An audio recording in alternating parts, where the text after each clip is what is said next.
what a perfect idea. And I'm flattered that you've done this. I know you haven't really addressed it, but we'll address it now. So if I throw these on and then I throw up this figure, how many of these do you reckon I should take to Supernova? How many of these do you want signed, Bobby? How many of these would you like signed, mate? I've got you. Listen up, Megan. Welcome to the Slaughterhouse.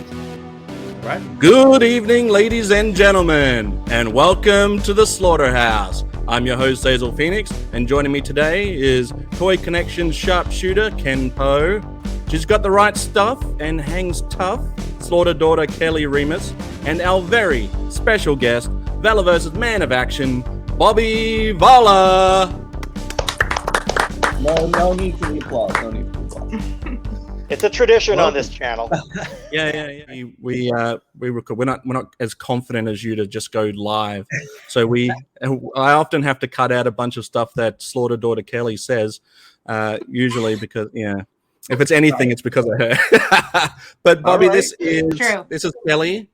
Kelly, it is a pleasure to finally talk to you. It's so nice to finally talk to you also.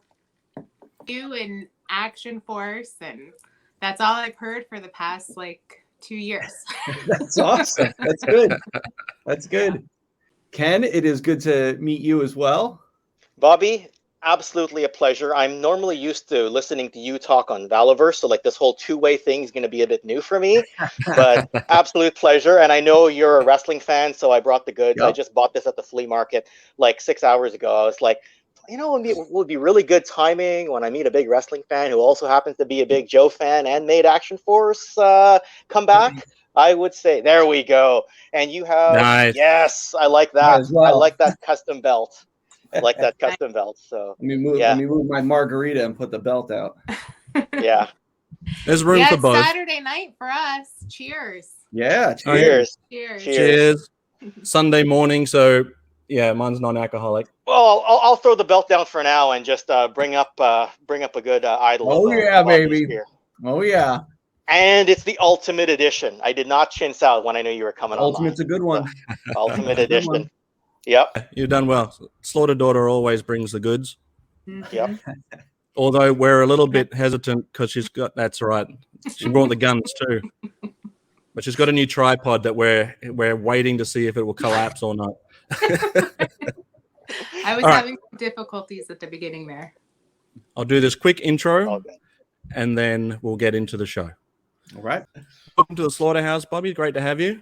I'm excited to be here for the first time. This is awesome. This is a long time in the making. Yeah. So it's Valaverse has been a long time in the making. So first of all, I want to congratulate you on a successful Wave 1. Thank you. And a speedy Wave 2A, which I guess took a lot of people by surprise. Yeah. I knew it would be. Listen, it was a surprise to me. I knew that we would be shipping out before Chinese New Year, but I didn't. I always pay for the expedited shipping, but I didn't realize how fast it was going to be this time around. And when I realized it was getting here, I was like, "Wow, okay, I got to get ready for this." So yeah, it was great. It was exciting. I was glad I got to kind of mess with everyone a bit and put out that video, kind of starting off with some bad news and then rolling into the excitement. But yeah, man, it's been a wild ride. Yeah. So my old boss used to say, under promise, over deliver. Right. And that's what came up when you're sitting there, you had that announcement, unfortunately, guys, you will not be getting it in March. But then the camera starts panning around, and all of a sudden, you see all the boxes there, right? And I'm up in Canada, right? So what I did is I got it reshipped because I'm just an hour north of the border. So if you get to the northern tip of Washington, there's a handoff depot there. So I got notification that my stuff is at that depot on the northern tip of Washington, and it's on the way to Vancouver. So I'm all excited for my the 2A stuff that I did order. Awesome. Yeah, absolutely. So we've got Wave 2A hitting.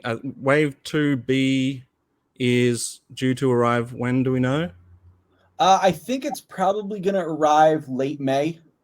Yeah, that's what I'm holding out hope for. I know that the factory knows that I need all of 2B here for Joe Fest. Joe Fest is at the end of June. So I would like to be able to have 2B in and fulfill orders so that, you know, people get their product or their product is on the way by the time I'm selling 2B at Joe Fest, you know. So that's kind of the you know, the schedule that we have, and you know, I think we're gonna be able to hold to it. But yeah, you know, the factory keeps me up to date on that kind of stuff, but it's going really well, and I think we're gonna hit that mark. Amazing. So awesome. It's the fact that the road to wave 1 was filled with so many ups and downs that I think it must have just been an absolute relief to have them in hand, and then an absolute shocker to everybody that the wave 2 was already so close at hand. I mean, it's taken a little bit while for them to get here to Australia, but I know that they're not too far behind. Yeah. I mean, listen, it's been, I think with any product development, it's always a bumpy road. I don't think any product development goes super smooth, but yeah, you know, wave 1 was tough just because I had the whole thing ready to hit a year production schedule, and then COVID hit. Like as soon as I handed everything off to China, COVID hit, and obviously it hit China first. So it's like we didn't get it till like late February, early March, whereas they got it in January. Yeah. So it was already affecting them when I handed everything off at Christmas time. So that was like a total gut punch, and you're sitting there kind of like, oh crap, how much is this going to delay things? And luckily, you know, it was an uphill battle. You know, you got to keep things in the spotlight. You got to find new content, new things to put out so that people are aware of Action Force as they're waiting for their product to get done. So, you know, we had great things like the comics and some other exclusives, and then we had the bomb drop that was Sgt Slaughter. So that kind of really thrust Action Force into like mainstream, you know, collecting territory.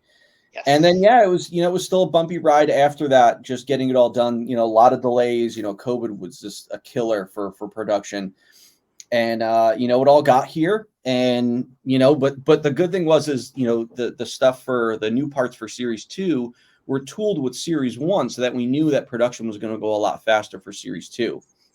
I mean, Series 2 is not without its own bumps in the road. You know, we have a little issue with, you know, one of the Scarab troopers, just, you know, one of the figures. But yeah, I got the email today on that. But you were upfront about it, like you're telling us ahead of time. So I mean, listen, I see the way other companies handle stuff. You know, McFarlane doesn't address stuff, NECA doesn't address stuff, Hasbro didn't address the knees on the Sentinel. And that's really not the way to do it. You know, if there's an issue, you have to be upfront about it, because if you're not, it's just going to cause more problems later. You know, you have to get in front of it. You have to address it head on. You just have to deal with it. And I don't want any of the customers to have a bad experience. I don't want them to feel, you know, like they had a bad experience buying Action Force or any Valaverse product. So, you know, we have to make sure that we're doing the right thing for the customers all the time. But, you know, again, it's kind of one of those things that it came up. It was a mid product development thing. So it's nothing we would have caught by getting like samples. Our early samples didn't get it. It was like a faulty batch of a certain plastic during that production run. You know, it's like plastic comes in these large bins and bags, and yeah, you know, they're coming from all other different factories. So you don't know, you don't know what's coming in that plastic. It could be off by a little bit. And it's like, when you're doing the injection molding, it's such a science, you know, heating temperatures, getting the molds cooled properly, that sort of thing. So anything fluctuates a little left or a little right, and that could cause a problem like we have with the Scarab. But factory addressed it. We're making sure we get it taken care of. The customers are aware, and, you know, we're going to make sure that the customers have a great experience with, you know, with all the figures. But then the good thing is, you know, we learn every time we get better. So Series 2B, we're looking to be pretty flawless. You know, the green sheet that comes with the orders will not be in Series 2B. So you won't have to heat anything. You won't have to, you know, do anything. Those figures are going to be perfect right out of the box. So that's our goal, and that's what we're looking to hit for 2B. Yeah. So, you know, just sorry, go ahead. Hang on a second before you go on to your rant. Just to I never do. He's always so passionate. He's a very passionate kid, Ken. But the just to address the heating up of Wave 1, personally, how did that affect you, knowing that that was going to potentially be an issue? I know it hasn't been an issue for everybody, but when you found out that that was potentially going to be an issue, what was your first thoughts that were going through your mind for that? I mean, I was concerned because, you know, it's whenever you get your samples and then things change after you get your samples, you're always concerned because those samples were supposed to be final. Those are supposed to be how the product was going to be. And, you know, I don't let a sample go until we don't go into production until I approve the sample. So I approved the samples as they were. And then, like I said, though, it's, you know, things happen, things fluctuate, mold, temperatures, all sorts of things happen. So it got to the point where things were a little more snug than they were on a sample, so that when they hit a colder temperature, it caused them to stiffen up even more. We did notice that when the figure stayed at either room temperature or warmer and then got out or got to a customer, there was no issue. You could take it out of the box and it moved smoothly and perfect. But, you know, during shipment, it's on the ocean, it's cold, comes to the East Coast right in the middle of winter. So I pulled those figures out of the box. They're freezing cold. So that plastic, like it's very temperature volatile. So, you know, you see what heat does to figures. It makes them, you know, like putty. But then what does cold do? Cold will make them just shatter like glass. So, you know, dealing with that was definitely a concern. But, you know, it's kind of one of those things where I didn't want to have to put the green sheet in with orders. You know, I bought plenty of stuff that has come with that. A lot of brands, you know, some Four Horsemen stuff comes with that. Other Kickstarter things come with that.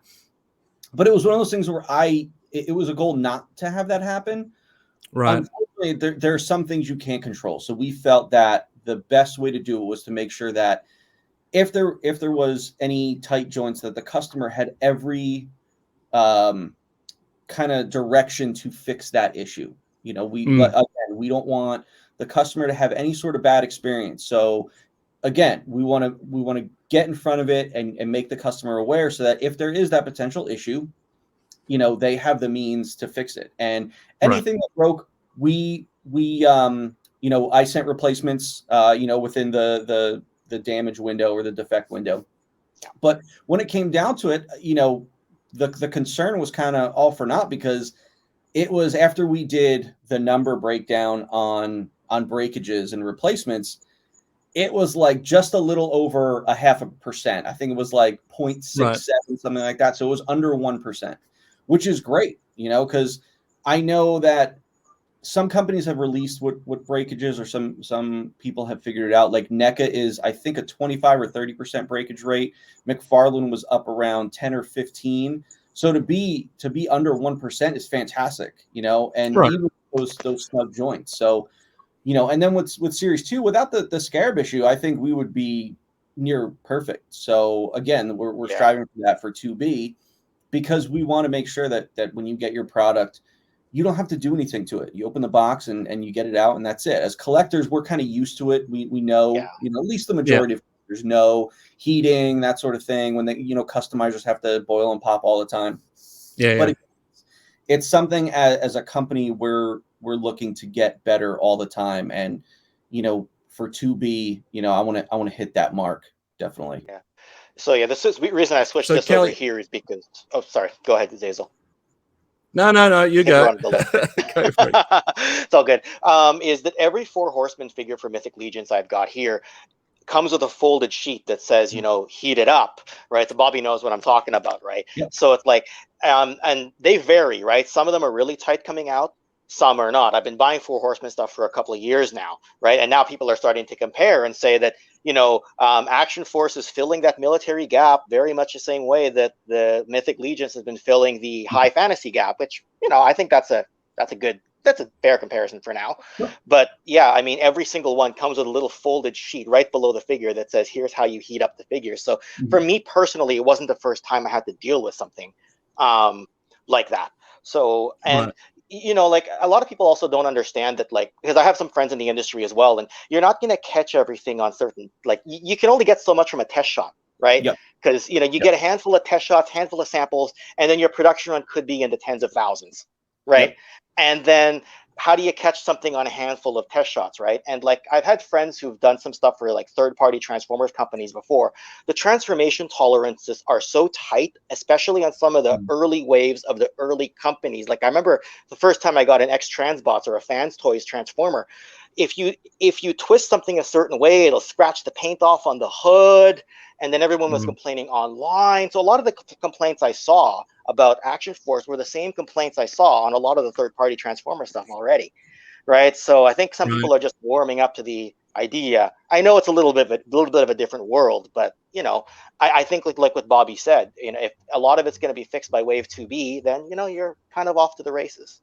Yeah, Right? and it's like, you know, the Four Horsemen customers, they know it, they get it. You know, NECA customers, they know it, they get it. But with Action Force, we were hitting a wider audience, I think. So, you know, bringing in Sarge, you got some overlap with wrestling fans. Bringing in someone like Tim Kennedy, you got his followers. They're not necessarily toy collectors, so Yes. that sort of thing is new to them. So you want to make sure that they have the knowledge to do what needs to be done if an issue arises. So, but like I said, you know, 2B, we're aiming to get rid of that green sheet, and there's not going to be Right. any heat necessary. So for those of you out there that have the 2A figures, man, they're smooth. You know, the changes we made on the figures, the upper thigh that connects to the ball joint and the hip, we made that a much softer plastic, so it's a smoother range on that joint. And then on Sarge, we did all of his limbs slightly softer than some of the other figures. So you feel that Sarge figure, he moves really, really smooth. But then all the figures for 2B will be like that. So every Right. figure in 2A has the softer upper hips to make the hip joint smoother. But then Sarge has softer joints to the point where we found the right formula for how that figure needs to move perfectly. And the Sarge figure is the perfect formula. And now all 2B is like that. Awesome. Oh. So to catch Kelly up on what the green slip that we're referring to is, that was basically an added bit of printed material from Valaverse saying that there could be an issue with it being too tight in the joints, and to heat it up with one of two methods, one being using a hairdryer, or the method that I used, which was using warm water. So, and that was actually, because I don't collect a whole bunch of different toy lines, that was literally the first time for me that it had ever been addressed. Like, so the first time I ever broke an action figure, I got back in many decades now, but I got a Marvel Select Zombie Spider-Man, and I took him out of the packet, and I'm fussing around with it, and I twisted an arm, and the wrist socket broke off inside. Yeah, those Diamond Select figures were a lot more brittle than the standard Legends, right? Though, so a lot of people have that issue. The only way I knew about the loosening up the joints or boiling and popping joints out and stuff like that, it was just through the community, just discussing it, and it's not like it's not a common thing. It's quite common across a bunch of toy lines. Marvel Legends, I've had to, when I was collecting them, you know, furiously when they first started coming out, and a few years into it, there was a bunch of those that I had to, you know, heat up to make sure that I could pose it properly. You know, and some of that was just pure paranoia that I was going to do the same thing I did to that zombie Spider-Man. So, you know, you can either address it and have everyone aware of it, or you can just say nothing and hope that it's only a minority of people. So I think it's better to address it like Bobby did do. Yeah, I agree. I think it's better to address it and let your customers know so that they don't break it on accident, and then they're even more upset. Yeah, exactly. Right. Exactly. So it's being proactive. 100%. 100%. Like, I know that some companies, you know, it happened recently for me with a Jazzwares AEW figure. And don't get me wrong, I love those figures. I love the company and all that, and I'm not trying to sugarcoat it, but like there's certain issues, like a joint can freeze if like, if you've got paint and then the paint dries up in the joint. And then all of a sudden, no matter how you heat it, you're kind of taking a chance. You're trying to, okay, how do I, this happened with my Brody Lee figure, and every joint moves, but that one where the paint dries, because they painted a strip down the side of the pants.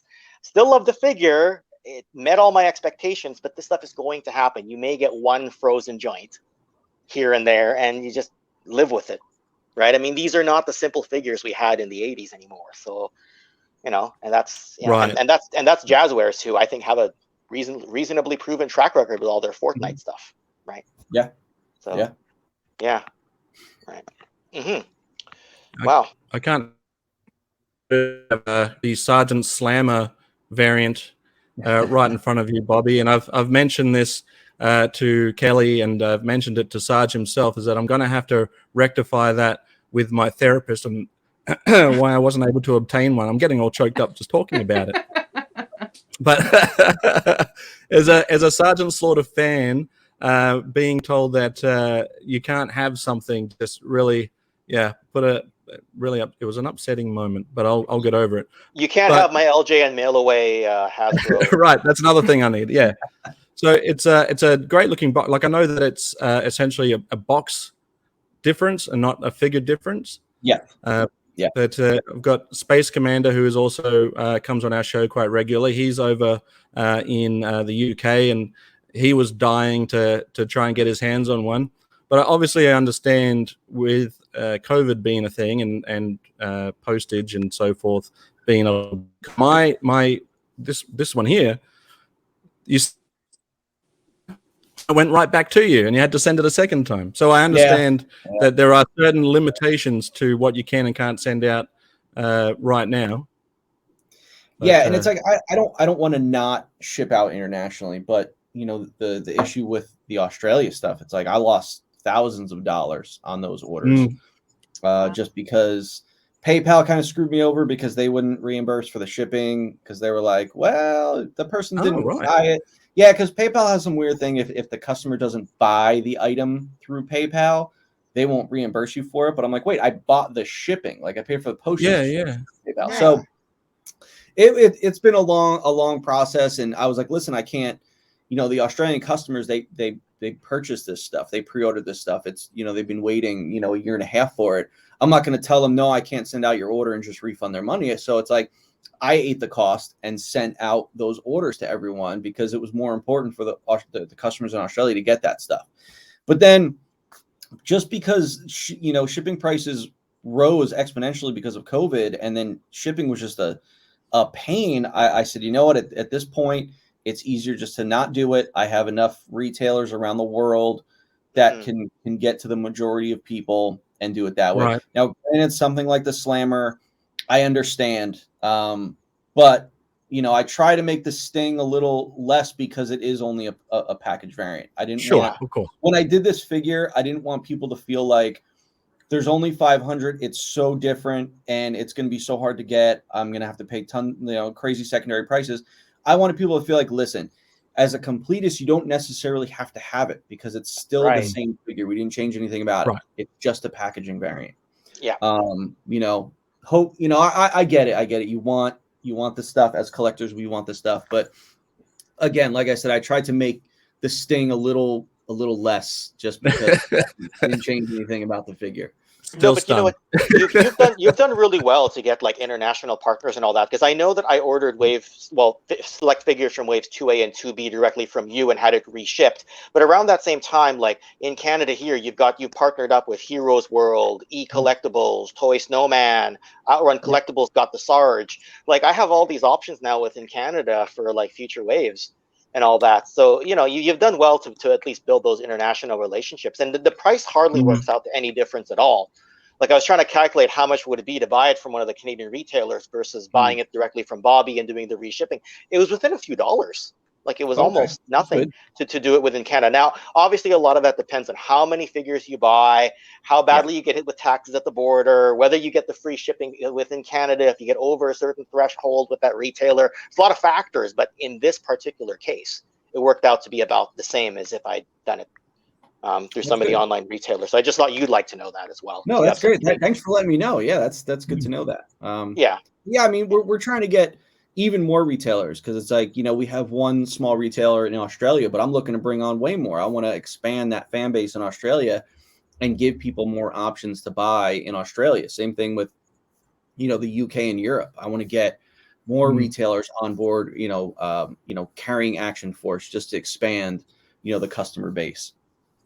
Well, did you anticipate that you would have such a worldwide appeal for Action Force? No.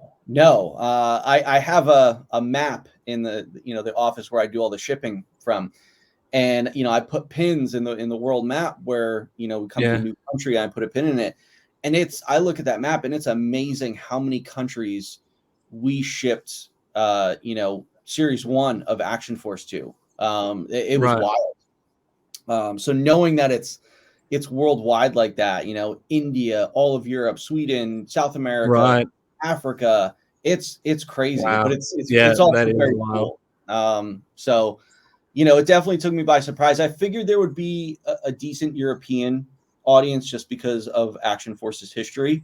Yep. But, to get, like I said, to get into like South America and Africa and, a lot of the further west areas of Europe and Asia is wild. It's really wild. Yeah.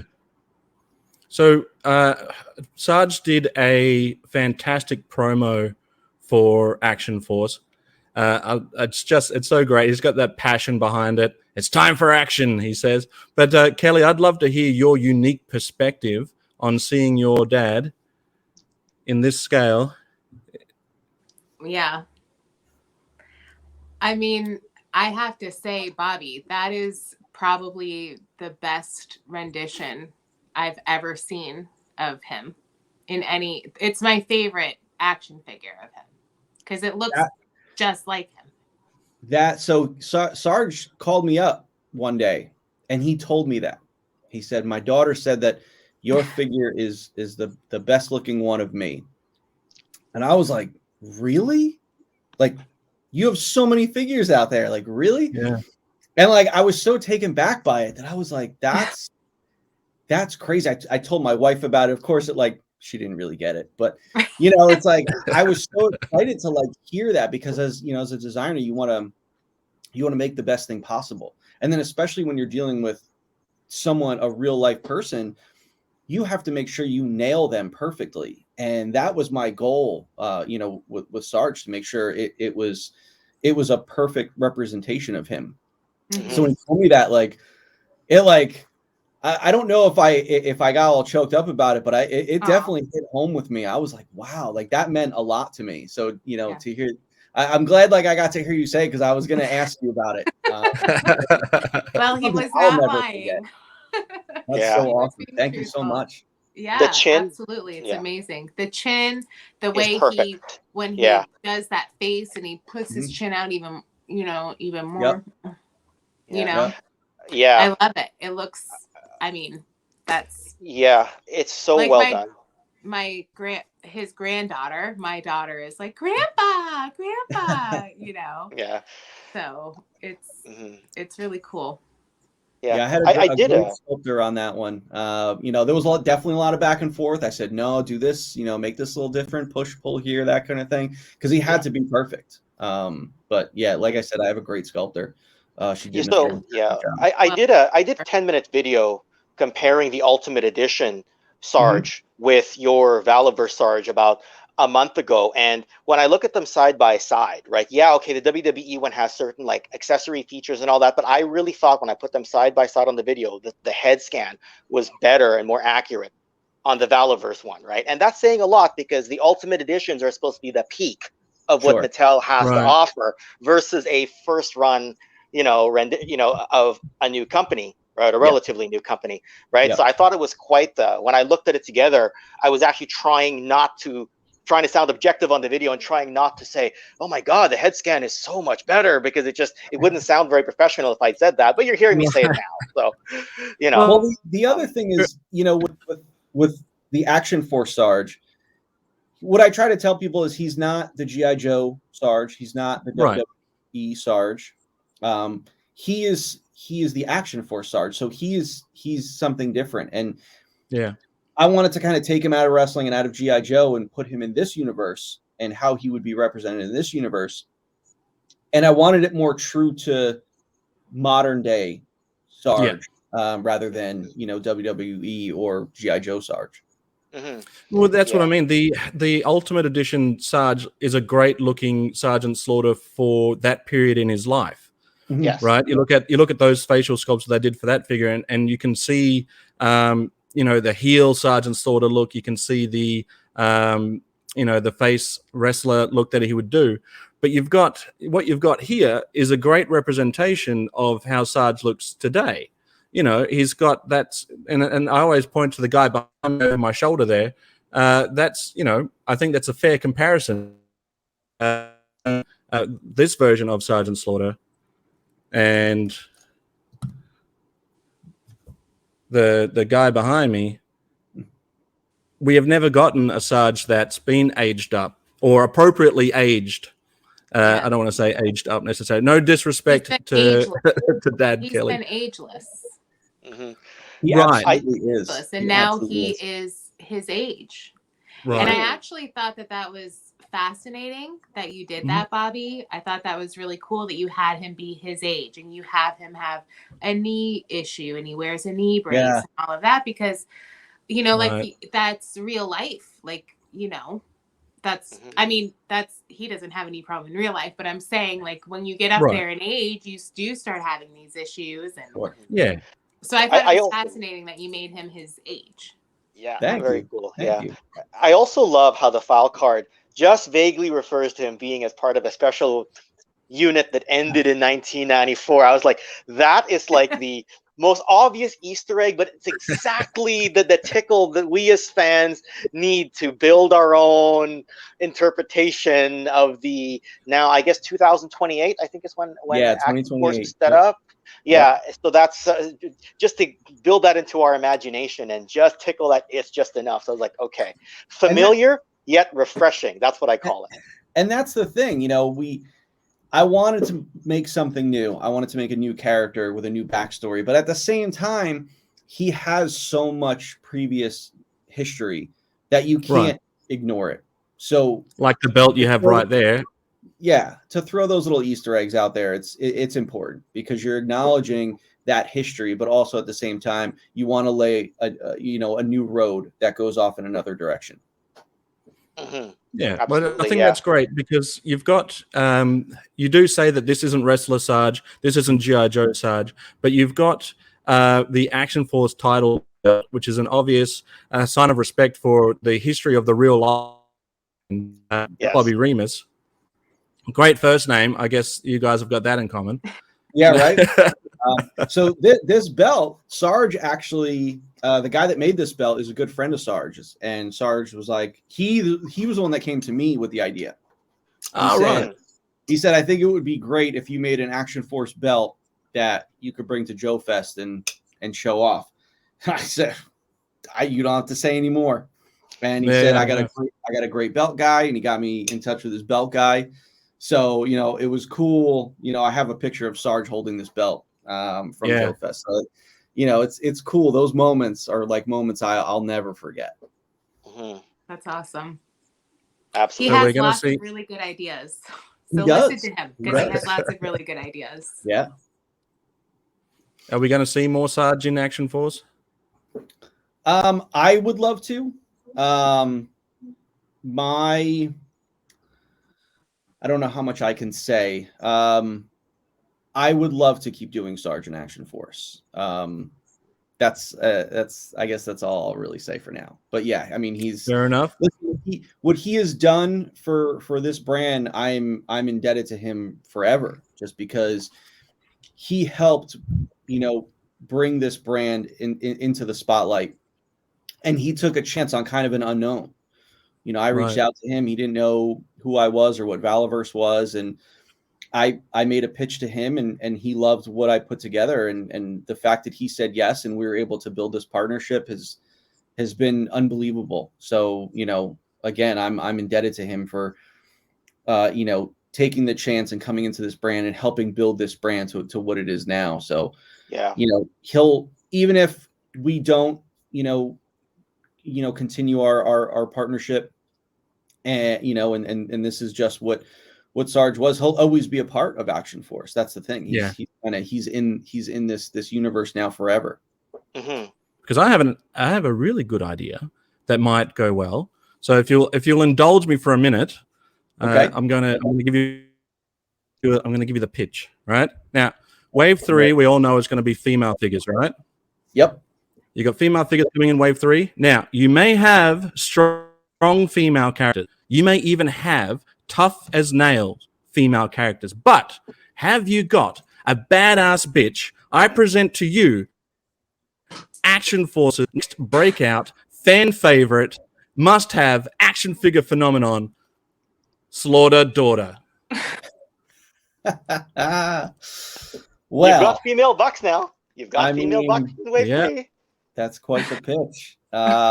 Kelly, I think we should talk. In the line. We need to talk, Bobby. I think we should talk.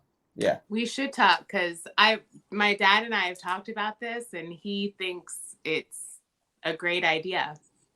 And remember, he's got a lot of really good ideas. And I know other company has ever done Sarge and Slaughter Daughter in the same brand. Father-daughter duo has not been done before that I know of.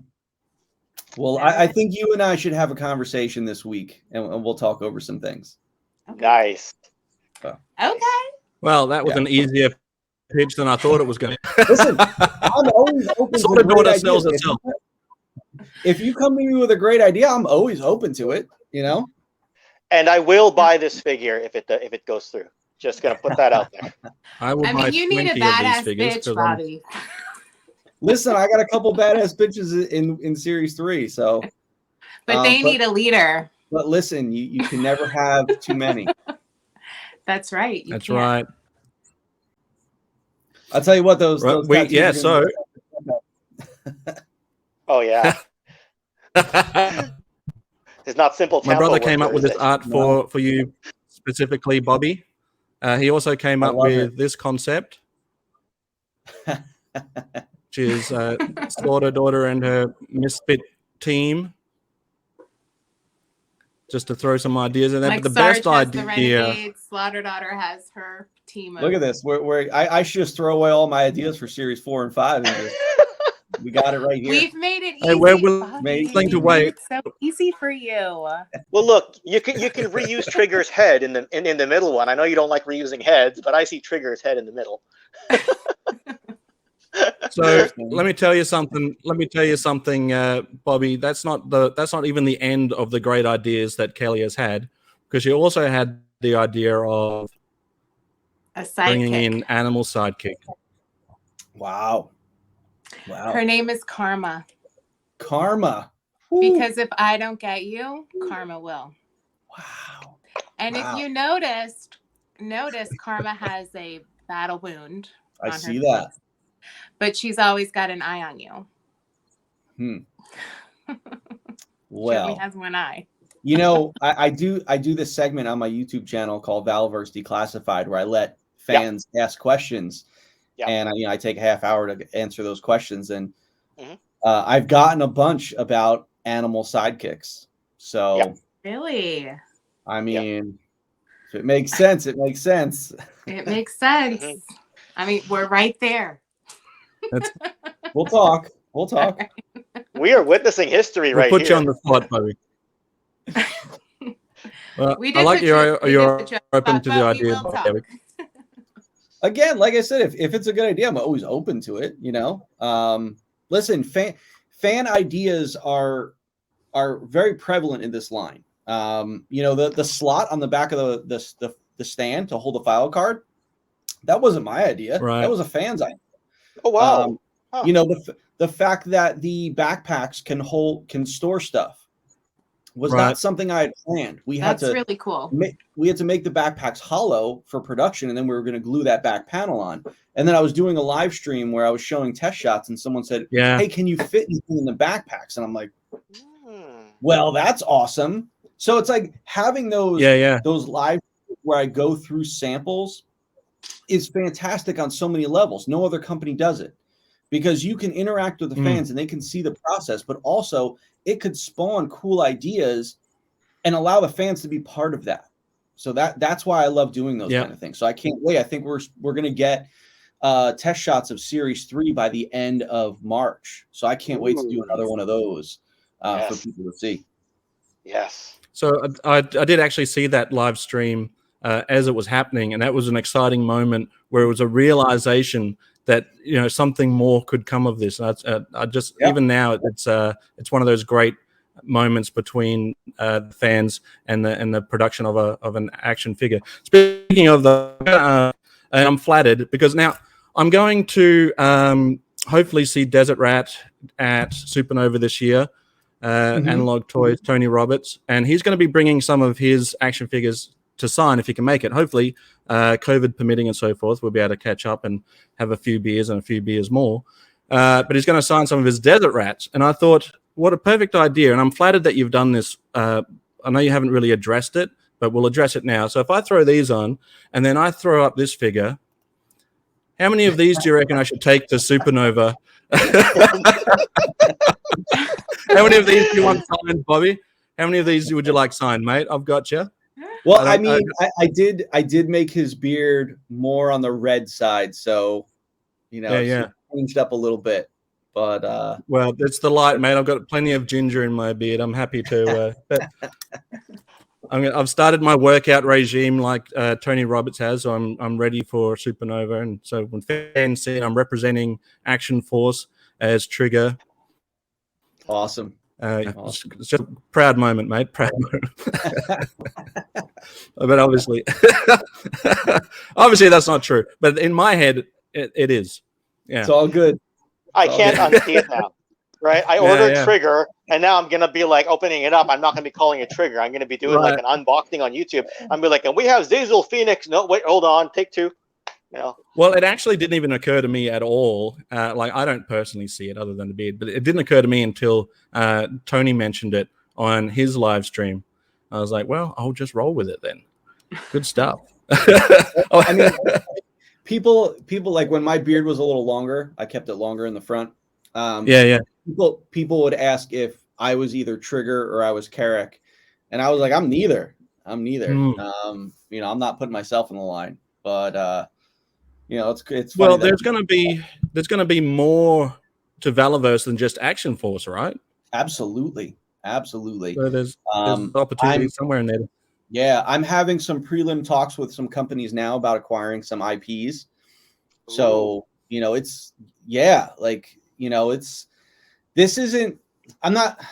trying to think how I want to say this with I don't want to sound like I'm putting anyone down or anything like that, but like I know like the Kickstarter stuff, it's usually associated with the smaller companies, and I don't look at this as something that I want to keep small. I want this to expand, and I want this thing to expand very fast. We have the movie that's going to start filming at the end of the year. It's like nice. That blows my mind on a whole nother level. We're working on other content, other things that we're bringing in, stuff that no other toy companies are doing. We're looking at doing. So, of course, yes, I want Action Force to be the flagship line, but sure, no company survives by just doing one brand. You have to have multiple brands, and I want to have not just my own brands that I create, but also again bringing in other IPs. So if I can get other companies to believe in Valaverse with their IP, that's really important. So lots of crazy conversations that I've been having with companies, other toy companies, other big, IP companies. It's been crazy. That's exciting. That's really exciting. Very exciting. Yeah. Speaking of exciting, if you've got Action Force the movie and you want to put Sarge in there, we already know just the best say that. person. I was going to just jump into that. We're putting our hand up for Wayne Maddie, who plays Sgt Slaughter in the Young Rock series. Okay. Would be an absolute awesome double for Sgt Slaughter if he was ever going to be in the movie. If you couldn't have Sarge himself, who's obviously the best Sarge, Wayne Maddie. Wayne Maddie is a mirror image. That's awesome. Yeah. Yep. And we've had him on here as well. It's like he perfectly embodies him, got the perfect mustache and everything. So okay. My daughter saw a picture of him, or he was on the screen for a clip of when we were watching Young Rock, and she was like, "Grandpa!" That's so cool. New season next week. 10 days. Nice. Yes. Very excited. Very excited to see that. Let's switch gears a little to Steel Brigade. Now, I know that you probably have the biggest Steel Brigade collection in existence. Would you say that is accurate or close to? So I'm only going by what other people have told me. Right. And a very prominent person in the G.I. Joe community has gone on record and has said that I have the world's largest Steel Brigade collection. Right. Which is pretty awesome to know, to know that. I haven't seen one larger, and no one's kind of come forward to right, knock me off the throne. But it's cool to have that. As collectors, you want to be the biggest of something. But yeah, it was just kind of something that just evolved and happened, and it was always my favorite G.I. Joe growing up as a kid. I remember mailing away for it. I remember getting it. I remember which version I had, and the only thing I have left of my childhood one is the patch. It's unfortunate that still very cool to have. I was gonna say most people lose the patch. I lost mine. Yeah. So luckily I have the patch, but so that's kind of cool. And then, just little by little, just acquiring more and more and more. And then once I realized that there was a way to track them, I started buying even more just because I wanted to track them all. And then once I, created Action Force, it's like I got a lot of flack for, purchasing some of those trademarks. But, when I realized that Steel Brigade was available, it's like, why would you not do your all-time favorite Joe in your own line? Right. So the world's biggest Steel Brigade fan should purchase the rights to use Steel Brigade. It's a no-brainer. So it's a lot of people think that. They think, if it's going to be in anyone's hands, it's in my hands. Yeah. And I hope that I've done the character justice. Now, granted, it's an all-new character with an all-new backstory. And, but again, I try to be faithful to the history that name has paved. So you got the patch, you got the dossier, all of that keeps it relatable. And when you did the Night Ops one, I just jumped on it because this Red Laser's Army custom one, which I think you've got one as well, Bobby, somewhere in your collection there, right? Yep, I've got one. Yeah, so I think yours might be the So when I saw that, it just reminded me of the custom figure that I got a number of years ago. I was like, click, pay the extra shipping from BBTS exclusive and just off to the races, right? Absolutely true. The biggest Steel Brigade fan should have the Steel Brigade license. Why not? And you know what's interesting is that Sgt Slaughter, now thanks to Valaverse, Sgt Slaughter and Steel Brigade are both technically mail-aways again, right? Yeah, you get them in the mail. That's so you've brought back that's a great point, right? And true. A few people have said like, oh well, what if G.I. Joe does one and calls it like G.I. Joe Steel Brigade or Steel Battalion? And what I usually say is, hold on, there was more than one version of Steel Brigade in the 80s. So if we have a Valaverse one and we have a classified one under a slightly different name, that's just different versions. I can live with that. Whether you put them on the same shelf or one goes on different shelves, either way, we got the flexibility. It's what I love about modern day toy collecting. Right. Yep. So. Yep. Ken's golden age, he calls it. Yeah, I still say we're in the golden age of action figures, and Zazel's like, not quite. The golden age was the 80s, and I'm like, no, but I'm in denial, and I'm gonna listen. When I look at my superpowers collection in my glass case over there, that's the golden age, buddy. Right? Yeah, okay. yeah. Fair enough. Like, I appreciate your passion, Ken. I love it. I love your passion, but there's no way that we're in the golden age now. But yeah, I love that it's all golden age. We're in something totally different. We're in like the platinum age, or the Renaissance, the Renaissance of action figures, or whatever we want to call it. Yeah. Your passion is infectious. So, do you know how many Steel Brigade figures you now own? I do. There's a Post-it I keep in my office that has it on there. Yeah. I think I'm under 200 Steel Brigades, but I have 100 and I think 30 or 40 Steel Brigade figures. I have, I think, 100 or so file cards, and I think 90 patches. So I want to get to 100 Wow. of all three. Wow. That's great. But yeah, I've had to like kind of take a step back from it. It was kind of one of those things where the reason I got so many is you have to be dedicated to it. As a collector, it's all about the hunt. Right. You have to be dedicated to the hunt. I would check Steel Brigade listings probably 15 times a day, so that if one came up, I would get it instantly. Right. But now it's at the point where I don't have that much time to do it. Also, it's like the secondary market has exploded. It has. Have you looked up a gold head lately or a version A? Yeah, like it's impossible. What people are paying for stuff, I'm like, wow, this is a different game now. Now, granted, I probably contributed to that because I was overpaying on several things. So if I was overpaying for it, then it just, made the market hotter and hotter and hotter. So I can kind of only blame myself for a bit of that. But I can relate to that, Bobby, because I probably overpaid on a lot of G.I. Joe Sergeant Slaughters. And I now have over 300 G.I. Joe Sergeant Slaughters. Your collection is amazing. It's amazing. I understand the obsession. I used to have as many as I could fit in this glass cabinet behind me, but since we've moved, I've taken them out. But it got to a point where this glass cabinet couldn't even hold them all anymore.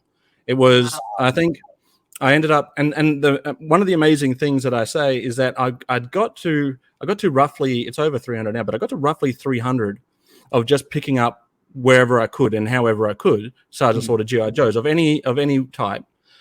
And it only just recently happened that I got a mail away with the swapped color palette on the chevrons on the boots.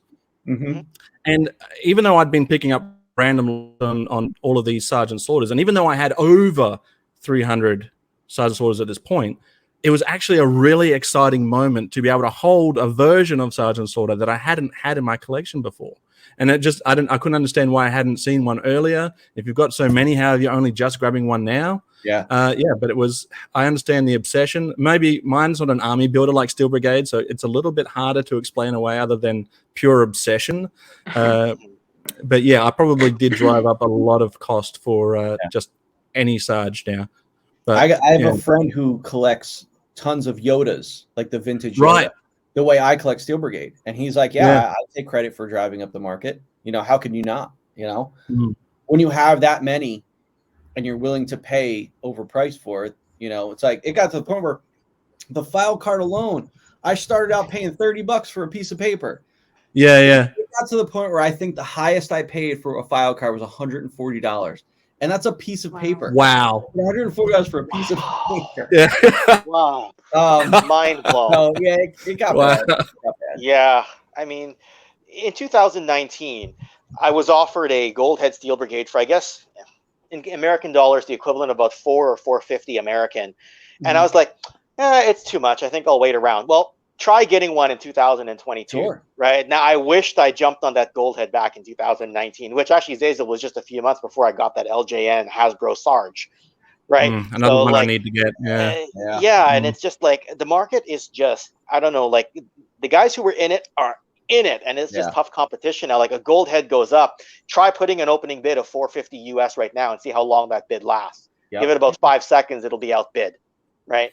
Speaking of that LJN Sarge, I got a very cool story, and I don't know how many people have actually seen this. Maybe I'm sure Kelly's probably seen it.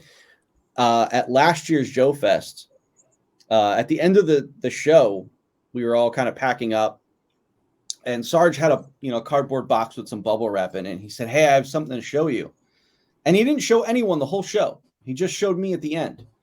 He pulls out the actual 2-up hand painted resin LJN Sarge. Wow. And I said, "Can I take pictures of it?" He said, "Yeah, absolutely." I took pictures of it because it was amazing. And I'm a big fan of toy history. Like seeing that kind of stuff. Now, granted, it's like, that's an amazing piece you would love to have in your collection, but I love that he has it. And I love that he still has it, and it's in great condition. And just to see it, you're like, wow. Like, and then for me to have worked at Hasbro, I know that thing was painted in the office that I worked at. So it's like, right. It's kind of cool to like be a part of that and know that, and then see that thing firsthand. It was wild. It's like Indiana Jones opening up the Ark kind of thing. It's like it was wild. If you said to me before he opened that box, like, hey, name 10 things you think is in this box, that probably wouldn't have been one of them. And pull that out, I was blown away. Like I think I stared at it for a couple minutes, just staring at it. But it was cool. It was really cool to see that. I used to get in trouble for playing with it. No way, really?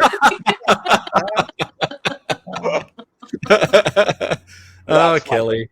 That's amazing. That's amazing. I mean, it was just sitting there on a shelf. Yeah. In his office with everything else. Yeah.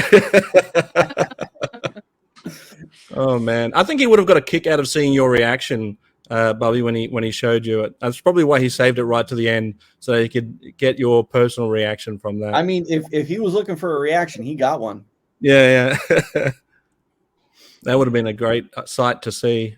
Wow. So was it the G.I. Joe one or the prototype one that they did? Yeah, it was the G.I. Joe one. When I say they did the big rubber. Right. One, yeah. I just wanted to clarify. Yeah. Yep. Yeah, so that one.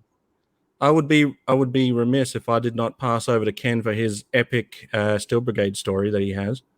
Oh, okay. Yeah, actually, I think Bobby might actually appreciate this because of the wrestling tie-ins. There is so another video I did on my channel, I called it The Evolution of Toys from Steel Brigade to Steel Brigade, and I recorded the whole experience of how I remembered my childhood Steel Brigade's name, and now I'm recreating the experience of filling out the dossier and getting the patch and everything. And for whatever reason, I named my childhood Steel Brigade Sharpshooter.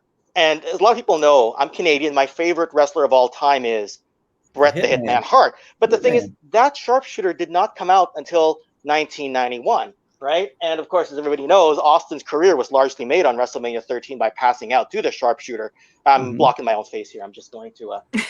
You gotta see my expression. Sorry, that's the. Yeah, don't block the money shot. Yeah. Don't block the money shot. I put product in my hair, jumping on camera. No, just joking.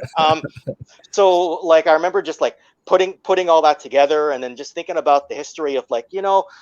It was actually a coincidence. I just named it Sharpshooter. And then years later, my favorite wrestler became Bret the Hitman Hart. And it just so happens that like Bobby's a big wrestling fan, and Stone Cold's career was largely made due to the blood gushing down his face, passing out to the Sharpshooter. And now the biggest Stone Cold / Steel Brigade fan has put Sharpshooter back in my collection.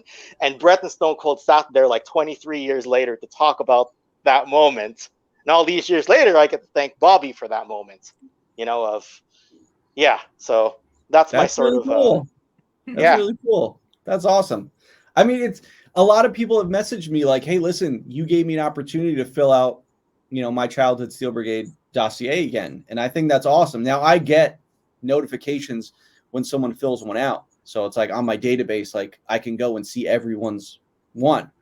Yeah. So it's like one of these days I want to compare it to the ones that I have on my wall to see how many match. Oh, that'd be cool. That'd be cool. Also, in issue 3 of the comics, the Steel Brigade commander, his name is Harrier.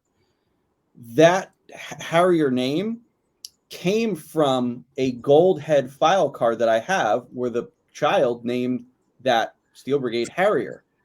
So that's cool. Pulled that from that history of that figure and put it into the current Action Force. Did anyone ever contact you about that and say, hey, that was me? No. And there are some people that they've written their name on it, and I've been able to contact them and say, hey, I have your original Steel Brigade file card. Cool. But this person didn't sign their name on it, so I didn't know who it was. That's a great piece of history, though. Yeah. It really is. Yeah. It really is.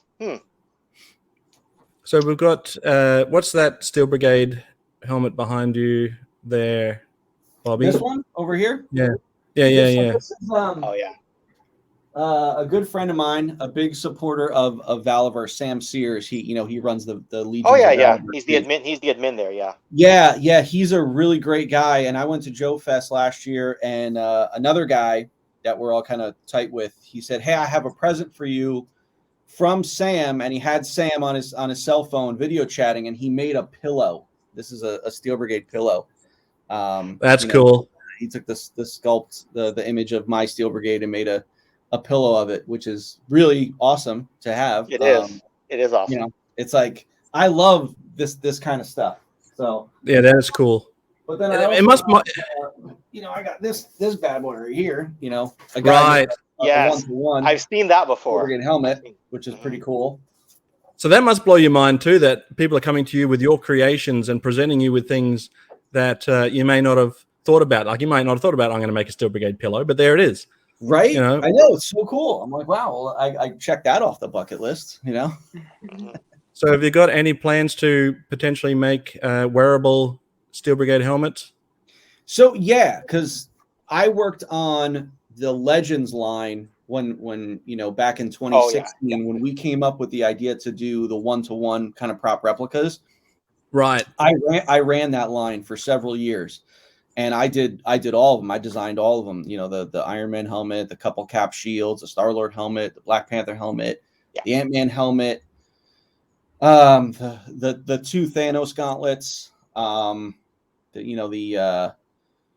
Tesseract. We did a lot of them, and that was an awesome process creating those one-to-one kind of prop replicas. So knowing what I did on those, I would love to put that into doing a one-to-one Steel Brigade helmet. I think that's kind of something where I have all these ideas, and I think that kind of stuff will probably happen for the movie line. I think we'll do prop replica stuff for the movie line. Great tie-in. Yeah, that'd be awesome. Absolutely. So here's a question I've got. This I only heard this.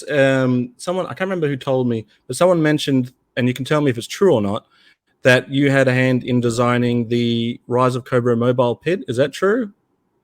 No, I don't know. Someone told me that was true. I was like, really? Yeah, no. I did the San Diego Comic-Con Missile Command headquarters, the reissue. I did that one. Oh yeah. But no, the mobile pit fold-out playset, I didn't work on that. Did you work on any of the Rise of Cobra stuff? Because I want to tell this person he's full of shit when I see him. Yeah, I did. No, I did the Pit Commando. I did. Okay. That one. The interesting thing about the Pit Commando was I did the Pit Commando, and you know we had planned for it to be an all new figure, and then when the figure came out, they ended up not making an all new figure. Instead, they used a 25th anniversary Dusty figure, which I also was. I was a freelancer, and I worked on some of the input drawings for that Dusty figure at the time. And then they ended up using it for a figure that I worked on as a freelancer later on. You know, so I worked on a bunch of 25th anniversary and Pursuit of Cobra stuff. And I was an intern at Hasbro in 2010. So I got to work on a bunch of Pursuit of Cobra and Renegade stuff during that time. Cool. Yeah, it was a fun time. Yeah. Long time ago. And I heard you're a big New York Rangers fan as well. I am because I was born and raised in Jersey. I only came to Rhode Island when I got the job at Hasbro, and you know my brothers were Rangers fans, so I had to obviously grow up a Rangers fan. Then playing hockey, it's like being a Rangers fan was kind of important. And then where I played in high school, the Devils practiced there, and I hated the Devils because it was such a big rivalry. But yeah, I'm definitely to this day still a big Rangers fan. So the 1994 Cup with Messier holding it, that's very, very epic for you, isn't it? It was and it wasn't. It was in the sense that I can remember it. Like I remember sitting, my family watching that when that happened, but also I was young. What was I in? I think I was in 8th grade or 7th grade at the time. I was young. So I didn't appreciate it the way like my older brother appreciated it. Yeah, see, the reason I bring that up is because 94 is great memories for me because I was on the losing team that year. I was do you remember who you beat in the finals that year? I remember Canucks. Canucks were good. They were real good. We were such an underdog with a much lower budget. So Messier holding that cup with all the emotion, it's a haunting memory for me as much as it's like big sports and all that. And I was like, I think I'm going to bust Bobby's chops about this because I think it's fair game because he has a Stanley Cup in his favorite team's history. And I have the underdog team that lost by 1 goal in Game 7, pressing the net to the final seconds. Yep. I can see that. I can understand. I mean, listen, heartbreaker. Again, 94 is important in my life. But to me, I think what's more meaningful is 2014 when the Rangers went to the finals with LA. But they lost. But for me, it was such a diehard fan, and I was right in the thick of playing, and it was important then. You know, I'm such a huge Lundqvist fan, to like see him like get that, like he deserves a cup, and then they lost. It was like, oh, that was devastating. So now it's like the fact that they're doing so good, I'm like, okay, let's try this again. So we'll see. All right. Yeah. Well, got that. When it comes to American sports, it's over my head. Yeah, I figured we probably shouldn't go off on a tangent here. Sorry no, about that. Fine. But I had to tell him he was a Rangers fan. I'm just like, just so you know, somebody lost that year and somebody was in tears that year on this chat while someone else was celebrating. Fair enough. Yeah, look, I appreciate the passion. That's fine. You guys go at it. Yeah, little mini rivalry happening below me. That's fine. No, I wouldn't want to get into a real argument with Bobby. I might get eaten up. So, I do have a question for Kelly. Yes. Do you have all of these? Do you have all these figures? I do not. I have ones that my dad has brought over and left here, so they're mine now. All right, we're gonna fix that. We're gonna fix that. Okay. Awesome. Now I know this is gonna burn a lot of people, but people have to understand that you are Slaughter's daughter. I'm gonna send you a slammer. I'm gonna send you one of these. Amazing. Thank you. Wow. Thank you so much. Now, being that we are on Slaughterhouse, I do have something I want to show off. Yes. A first time scene, maybe tease of something that might come in the future. Exciting. I'm going to show you this guy right here. Wow. Oh, really? yes. Look at that. That looks great. Might be working on a little something for Joe Fest. Is that cloth? Is that cloth material or is it PVC on the jacket? It's You know what? Okay. I was looking down at that and I was like, there's something different between yours down there and the one that I've got here. And I just kept looking up at mine and down in the corner. And I was like, how is he getting his coat to go right? Like, I was like, what am I doing wrong with mine? Yeah. You did a cloth, that's cloth great. like the Mattel ones. That's cool. Yeah, we're looking at doing something special. So wow. So as a just as a single loose item or as a pack in, or we're going to have a Barbie accessory set? You'll have to stay tuned for that one. All right. Wow. Keep refreshing that Valaverse subscription. Kelly is a huge Barbie fan. She actually won a debate that we had on our show. We were debating She definitely won. So it was Transformers versus Motu versus G.I. Joe versus Barbie, and Barbie won outright because of the passion that Slaughter Daughter brought to it. And I think that if Sarge came with a bunch of removable items of clothing, that might even spark a few bits of nostalgia from her Barbie days. All right. Different outfits. Yeah, sure. Different outfits. Sure. Snap-on, stay-on accessories. Different shoes. That's an idea. Sergeant heels. Yeah, right? That was such a fun debate and you know, for Bobby's sake, if he hasn't seen it, it was like Kelly would bring the heat. She would bring in her argument first, and then it'd be like, okay, she's done. Mic drop. Ken, go argue Transformers. I'm like, how do I follow that? I'll leave the camera. Couldn't do it. I literally left the camera. When you said you wanted me to go first, I was like, "Are you sure you want me to go first?" Yeah, because they knew who. They knew who they were going to sacrifice second after you went first. So it was like, it was meant to be fun, and it was a slaughter. Yeah, absolutely, literally a slaughter. Yeah, she's still wiping pieces of Ken off of her boot. You know. I think maybe for another debate down the line, we should debate which is the star figure of Valaverse Wave 1, work our way up to Wave 2, A and or B, or both together. But yeah, we'll throw in an Action Force debate, get Bobby Vala to tell us who the winner is. You can oversee it. People always ask me who my favorite figure is. And it's like, I have 2 kids, and that's like asking someone with multiple kids, like, who's your favorite kid? Favorite? You're like, ooh, what a terrible question to ask somebody. As a parent, you know who your favorite kid is. But it's also like, I'm like all these are my kids now. It's like I created all these. So how do you choose? Like, well, who's your least favorite then?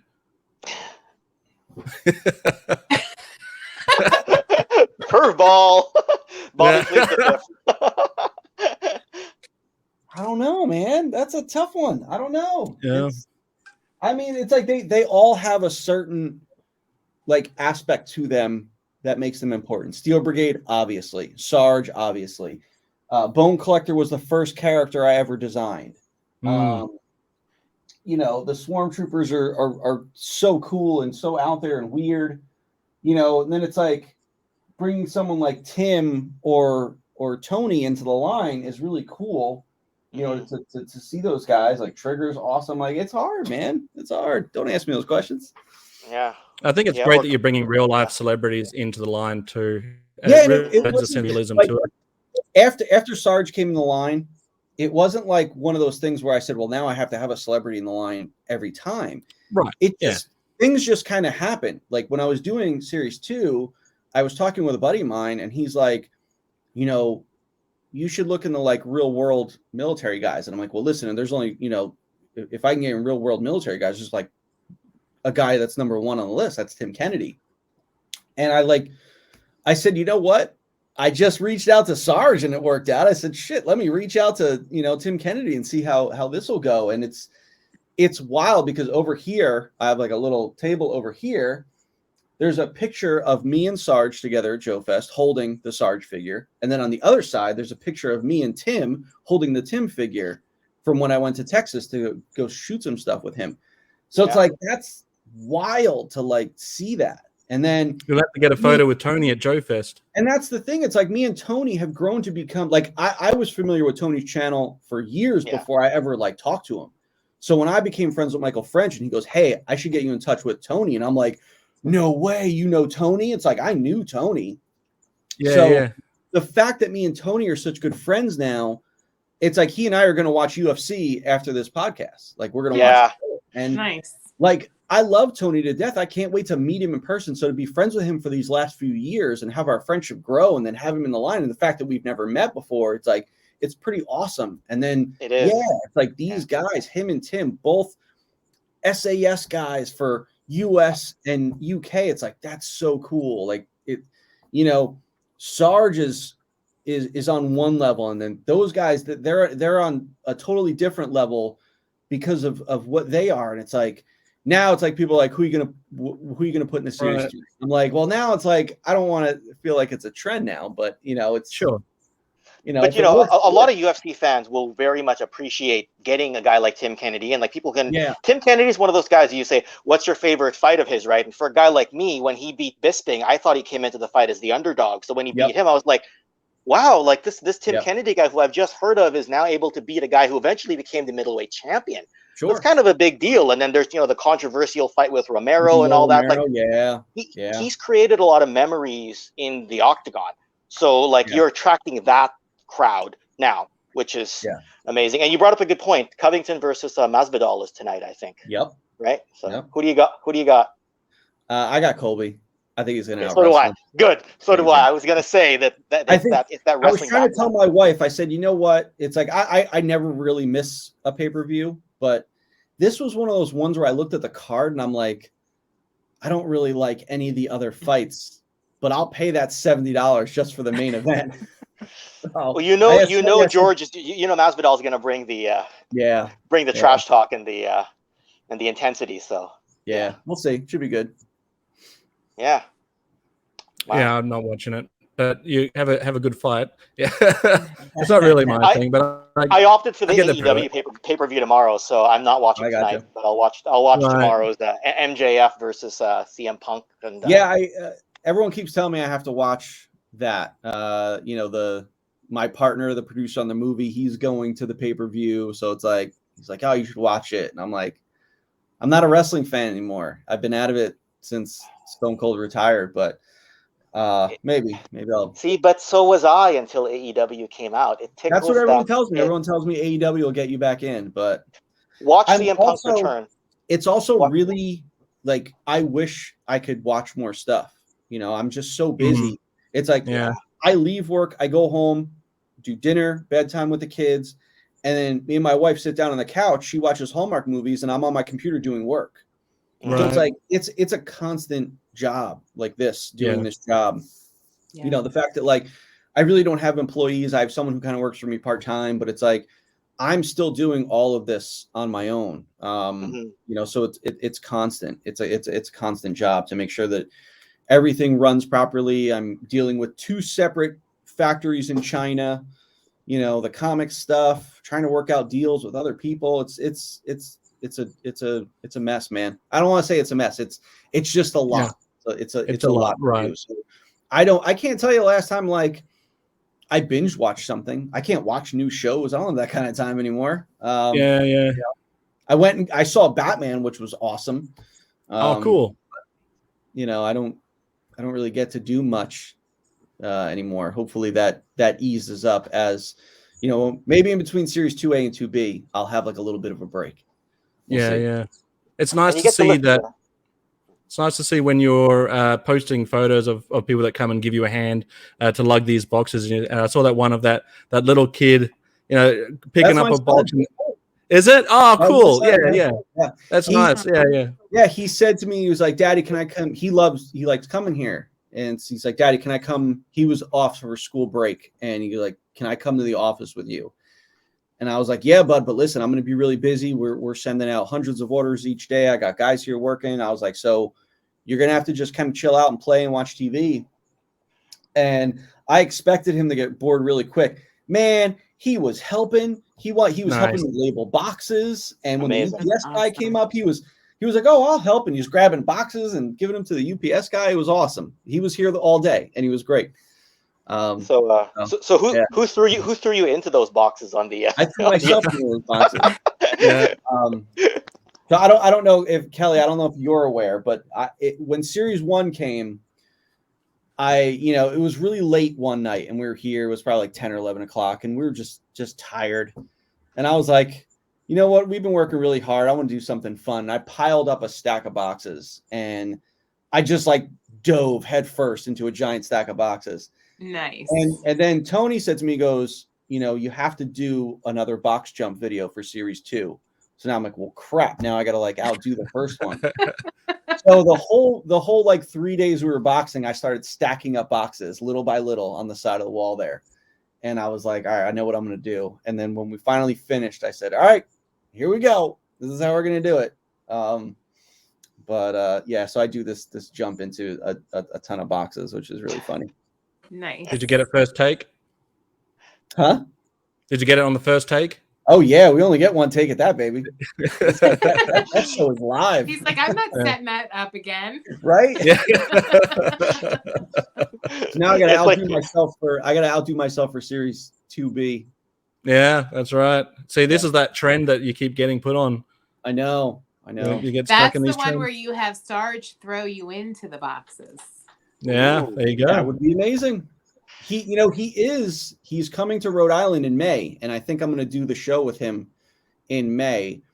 Nice. So I don't know if 2B will be here by then or not, but if it is, we can set something up. Yeah, that'd be great. Amazing. I love to see that. It was funny. He was just like, "Hey, how far is Woonsocket from you?" And I'm like, 15 minutes. Why? He goes, "Oh, I'm going to be there in May. You should come." Okay, I'll be there. Twist my arm. Yeah, right. That's a no-brainer. Yeah, he's a big fan, Bobby, of Action Force. Whenever he's doing a live signing, and he's talking about it, he always says that, you know, you're a good friend of his, and he plugs the line. He's very proud of his action figure. He calls you the general of Valaverse, and even when we had him, he surprised us on the show here very recently. And even then, he was talking it up, saying how great he is in looking in the line, and he thinks it's one of the best ones that he's ever had too. So I mean, I'm sure Slaughter daughter Kelly has heard a lot more than what I've just heard randomly on live streamings and what he said. Yeah, but yeah, it must be nice to hear. I can't tell you what that kind of stuff means to me. Like yeah, when I hear him on other shows talking about it, like, you know, getting into a partnership with him was amazing. But it's like, you know, you never know when you kind of get into this stuff, like how somebody going to be receptive to how you handle them in your brand. Right. And he couldn't have been more welcoming and excited and supportive of what I was doing with his character in Action Force. And man, it was awesome. You know, there was a picture my wife took of me. You know, I was talking on the phone with him, and I had him on speaker, and I was walking through my house, and I kind of like looked at my wife, and I just mouthed to her like, "I'm talking to Sgt Slaughter." and like she took a picture of me, and you could see like this giddy smile on my face. You know, and it's like, even like at Joe Fest, like, you know, he kind of surprised me during our panel. He walked in, and, you know, he came in and he was saying some stuff. And I'll tell you what, I don't know if anyone noticed, man, I was crying like a baby. I was crying, like, hoping that everyone was just paying attention to Sarge, because I was like, this is wild. And it's like, that's the kind of stuff, man. When I look back, say 5 years from now, when I see like where Action Force is, that's the kind of stuff I'm going to remember. Like those things that are meaningful to me, you know, showing him his figure for the first time, you know, having him there, you know, having him be a part of it, being on the phone with him, like, you know, like talking with his agent, Paul. Like, I remember when he was like, yeah, we're all good to go. And I was like, wait a minute.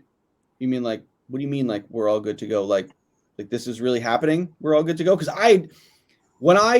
when we were kind of negotiating, discussing the contract, that sort of thing, I was like, this isn't going to happen. There's no way. There's no way this is going to happen. It's such a far-fetched idea. And then it did. And I was like, what? And I can remember that summer. And then him filming, Kelly, I think it was at your house, right? He filmed that video at your house? I think it was my sister's house. Oh, your sister's house. Okay. Yeah. He filmed the video and he sent it to me, or Paul sent it to me. And I remember, like, I think I probably watched it 7 or 8 times in a row. Just watched it, you know?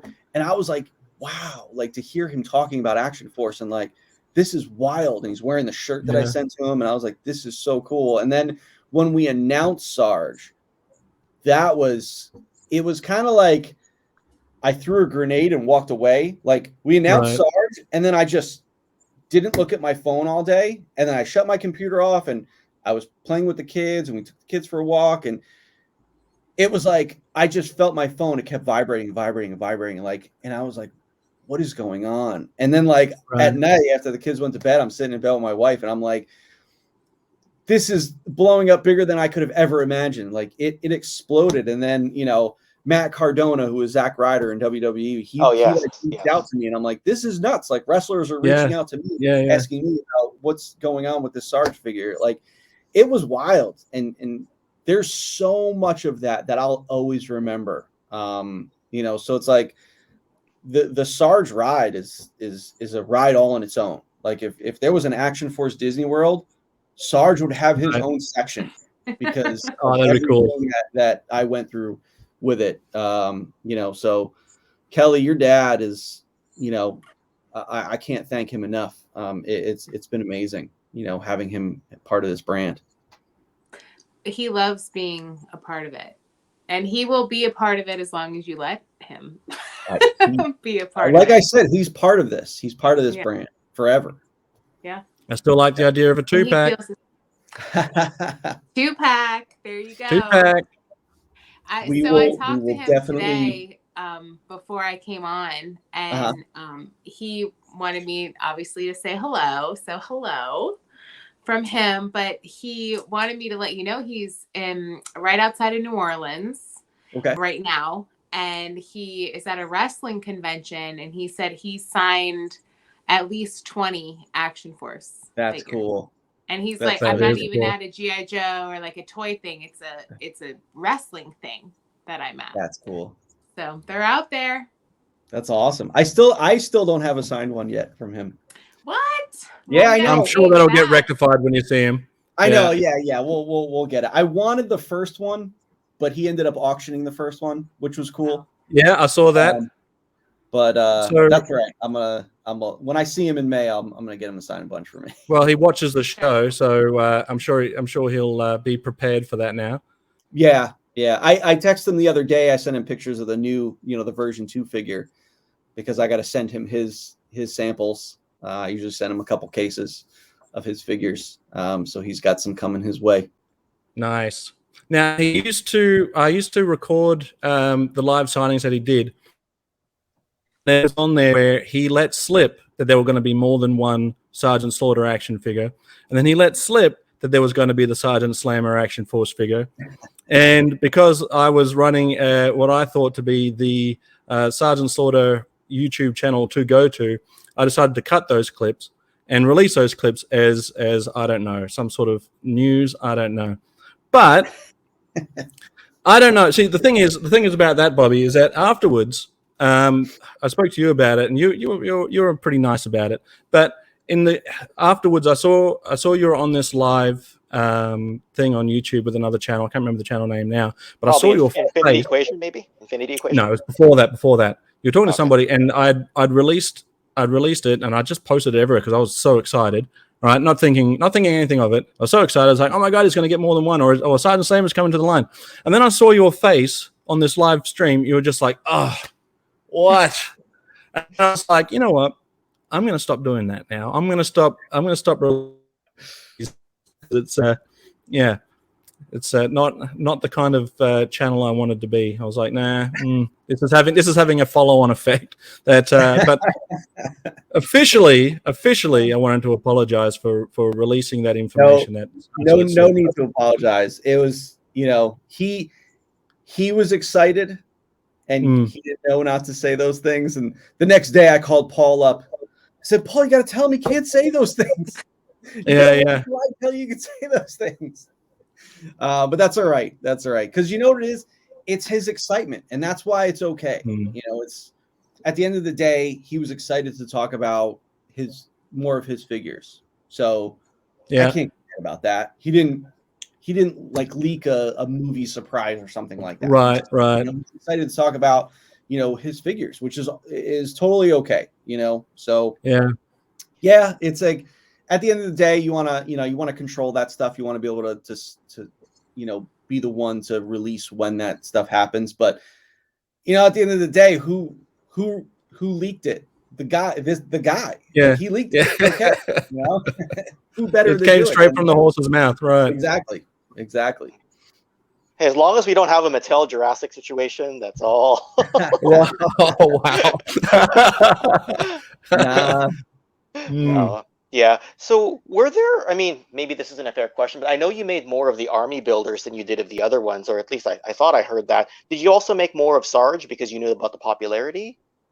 Yeah, he was either the highest selling or the second highest selling item in Series 1. Okay. It was the highest selling item in my household. So I must have like 20 of them, but I didn't know. So I don't collect this scale of action figure anymore. I got out of it for a while. I got out of a lot of action figure collecting for a while and just concentrated on trying to pick up vintage Sgt Slaughter stuff. And so because it just wasn't a scale of action figure that I was collecting. And then when Sarge was announced, I was like, well, now I need to get this. I need to pick it up for my own collecting habits. But I now have just about every Wave 1 from I think I'm only missing maybe one or two, but I've got the majority of Wave 1. And all the packs that go with it, the weapons packs and the backpacks and all of that stuff. I've got the three just what are they called? The dudes, the basic in the troopers, box. Yeah, the basic troopers. I've got those guys. I've pre-ordered and waiting for my order to arrive for the Series 2. I'm all in now, baby. I'm in this. Awesome. I'm all in. I'm honestly.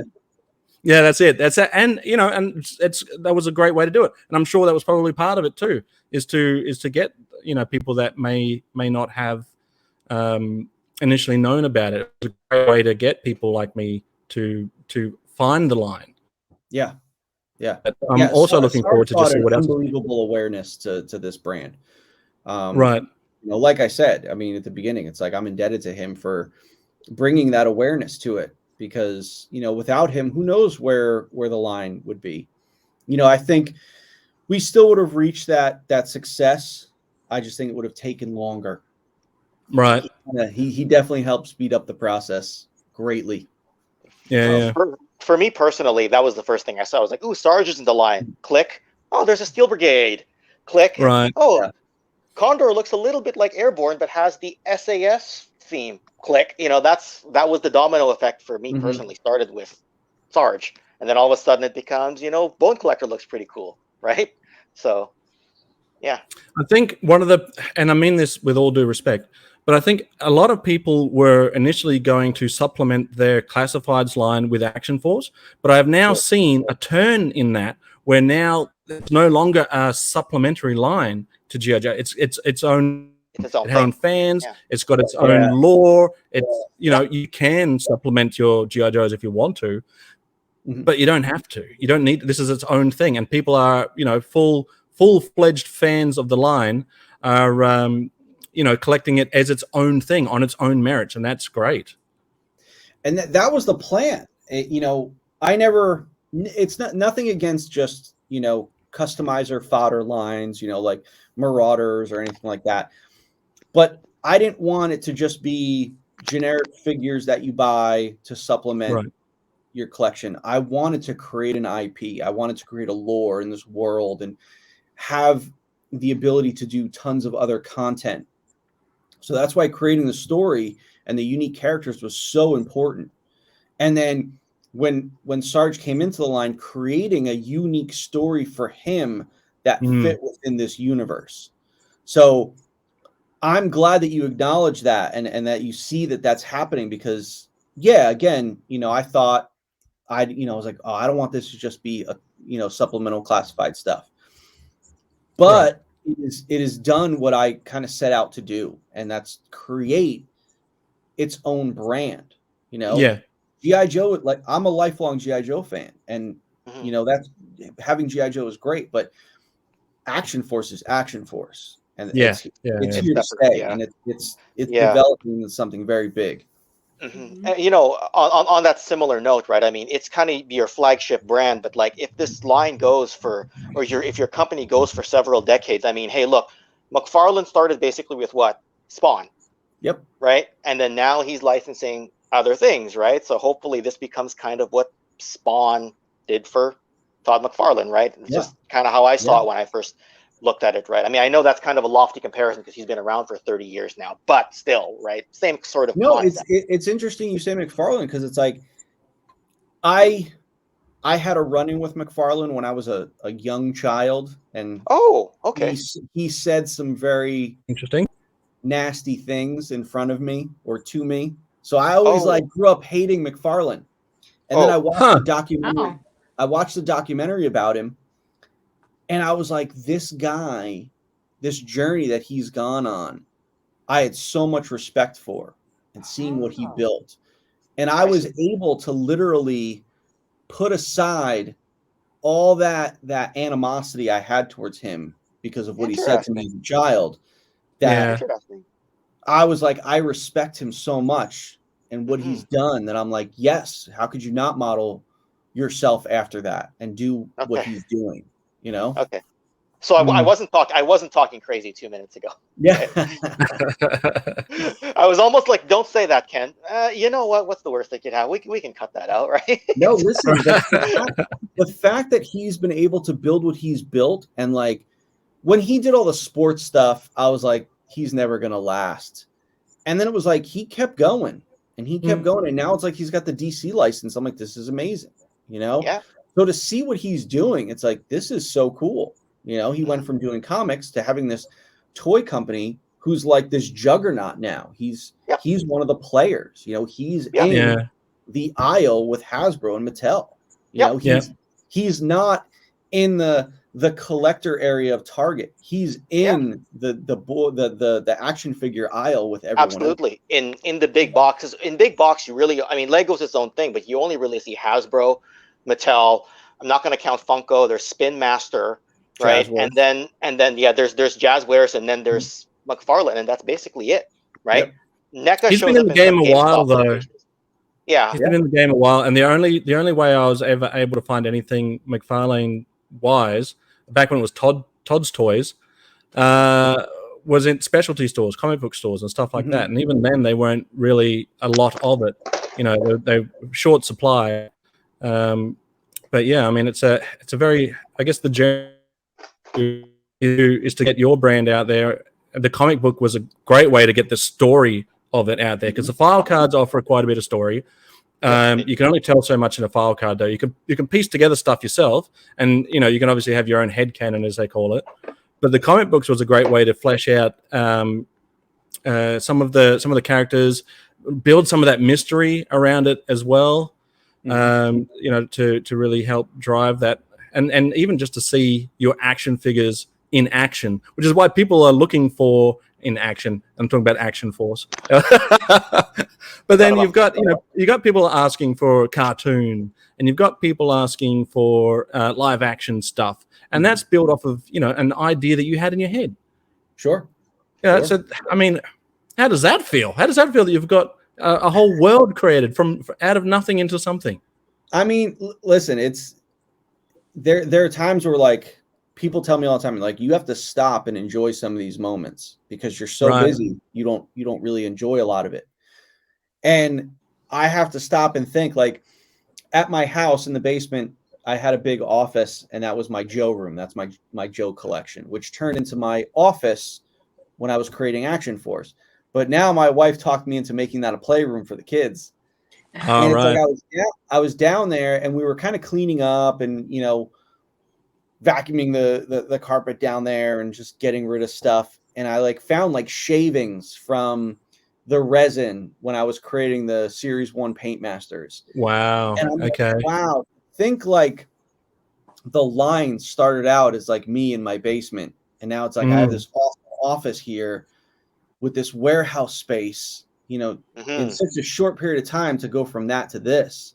Yeah. Like, when you think of that, like, that's really cool. Like, you know, so I do need to stop and cherish those moments a bit more, you know. Yeah. You know, when I go to like things like Joe Fest and I have those moments with Sarge, like, I can enjoy those things, but I think when I'm here, I need to enjoy more of this, and I'm working on that. You should be proud. I mean, think about it. You're living a dream that a lot of people either don't get to live, or they get a snippet of it, and that's it. You get your own line, you get your own company. It's quite the thing, you know. Who would have thought when you were growing up with G.I. Joe that this is where it would lead? I'm just glad it all kind of worked out. You know, it's like getting laid off from Hasbro and then starting this, and then having the first Kickstarter fail, and then going to Jazzwares, but then leaving Jazzwares because I believed in what this was. Yeah. And I wanted to do this full time, and leaving that full-time job, that good job, to come back home and do this, to know that it paid off is like what's worth it. You know, seeing like we have our weekly conversation about the movie, and I'm talking to this big time Hollywood director, and I'm just like, this is really happening? Like, you guys are talking about a movie, and I'm like, wait a second, you guys are talking about a movie. I'm just here trying to make toys. Like, they laugh at me because I'm like, I don't believe this thing's going to happen. But they're like, no. It's not if, it's when. And it's like our director, he just got finished filming a huge blockbuster movie with a huge action star. And the fact that he's like, yeah, I'm going to film Action Force next. I'm like, wait, really? Like, you believe that? You're telling yourself that, and you know that, and you're telling other people that? Like, he's telling people like, yeah, people are like, oh, what's your next project? And he's like, listen, I got this cool project I'm going on to, and I can't tell you what it is yet, but this, you know, it's something big. And I'm like, you're telling people that? So it's like, they believe in the movie more than because it's just like, it's not, I can't grasp it yet because I'm just here trying to make toys, and they're making a movie. And I'm like, this is wild. We just started signing talent to the movie. So it's like the producers, like they call it an LOI.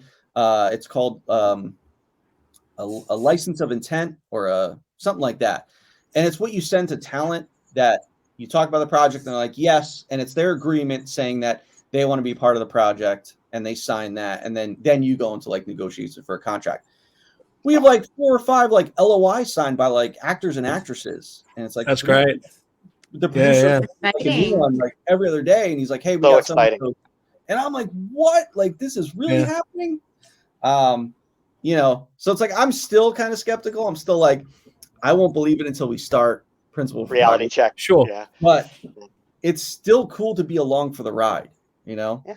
And you're still very much the fan, you know, like you're a toy producer now, but you're still a fan. And that passion, but being in the profession is something that you don't always see. Yep. Right. Like we're talking here just like fans. Right. Yeah. So when I told my friends, I'm going to meet Bobby Vala fans, they're like, oh, the toy making guy. I'm like, I think he's pretty down to earth in terms of his fan passion. At least from what I know from like common friends. Right. So, you know, I try to be, listen, I'm a fan like everyone else. You know, I try to be open. I try to make myself accessible to everyone. Cause it's like, listen, it's like, I wouldn't be here without you guys, you know? So it's like, it's people like Sarge that help build a brand big, but it's like, it's guys like you that want the stuff that help make it a reality. So, you know, having the, you know, the fan base and the customers is so important, you know, and being accessible and seeing that other companies aren't. It's like, why would you not want to engage with your fan base? Like they're the ones that are so passionate about your brand. You know, if I can't sit here and enjoy the moments, I want to be able to have the moments with the fan base. You know, that's the stuff that's important to me. That's cool. Yeah. I got a jet soon, guys, because it's going to be late for dinner. Well, but, we'll wrap it up 20 here. minutes ago, but we'll end it here then, guys. Look, Bobby, thank you so much for coming onto the show and being candid with us. I appreciate you sharing some of these stories. I look forward to seeing where Valaverse takes the side of Action Force and the future of Action Force. Listen, thank you so much for having me on. Don't thank me. This was an absolute pleasure to be on with you guys. It was so nice to meet you. Well, thank you very much. I know. I can't wait to talk to you some more. We're going to talk this week. Yeah, I look forward to talking to you. All right. Amazing. Bye. All right, guys. With that, you're dismissed. If you enjoyed this video, don't forget to like and subscribe, hit that notification bell, and leave a comment down below.